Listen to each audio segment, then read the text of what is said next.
Puis elle dit, ben, c'est parce que mon amie, elle te trouve cute, mais on se demandait t'étais quoi. Puis là, j'ai dit, hey, c'est le pire pick-up line ever. Sérieux. En fait, Je suis bi.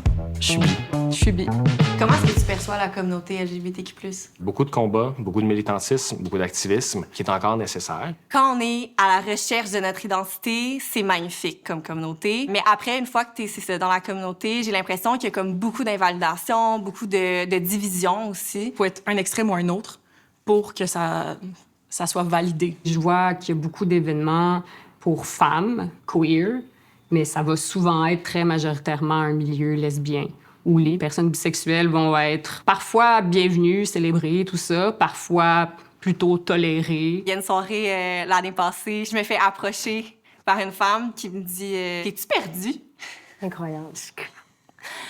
Elle dit Ben, tu sais, c'est un événement pour lesbiennes. Je lui demandais juste T'es quoi, genre? Le mot queer m'a toujours plus rejoint parce qu'il y a un côté très communautaire que je retrouve davantage dans le mot queer qui représente essentiellement d'être différent. Pour ma part, justement, le fait d'être un homme blanc qui est straight passing, j'avais ce feeling-là de pas être assez queer, de pas être assez bi, de pas être assez gay. Les bisexuels, on est souvent un peu les boucs émissaires, là. Tu sais, on est comme...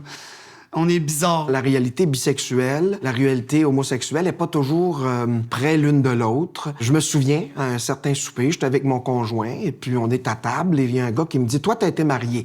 Donc, c'est quoi? T'as abandonné ta femme, tes enfants, tu savais pas que t'étais gay? » Et ça a créé une espèce de froid. Mais ça reste une communauté super accueillante, puis je m'y sens bien, là. Je pense qu'on arrive à coalescer ensemble dans notre essence, beaucoup dans cette appartenance-là au fait d'avoir une différence dans les gens qu'on aime par rapport à ce qui est considéré comme la norme de l'hétérosexualité. C'est une belle communauté dans le sens où est-ce que je serais pas où est-ce que je suis sans la communauté LGBTQ+, parce que c'est en rencontrant des gens qui me ressemblent, en ayant des conversations avec du monde que j'ai réalisé que je pouvais être qui est-ce que je suis. Tu as un conseil, en fait, à donner aux personnes bisexuelles qui se questionnent.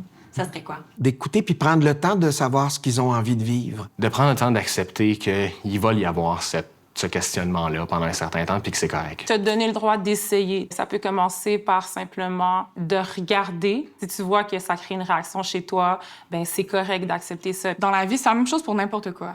Si t'essaies pas, tu sauras jamais, tout en respectant tes limites. C'est ça la bisexualité, c'est de laisser aller le contrôle. Et il y a quelque chose de très beau là-dedans. Peu importe tes expériences passées, peu importe tes expériences à venir, ça fait partie de toi, puis tu as le droit de le sentir, puis d'être sûr de ça aussi. C'est cool d'être bisexuel. Ce serait même pas un conseil, genre, je vis pleinement ta bisexualité, là. C'est génial ce qu'elle peut t'offrir, là, en découverte, en rencontre, là. Be bi, essentially. Be whatever. Que c'est vraiment beau. C'est vraiment le fun d'être bi. Fait que, go for it!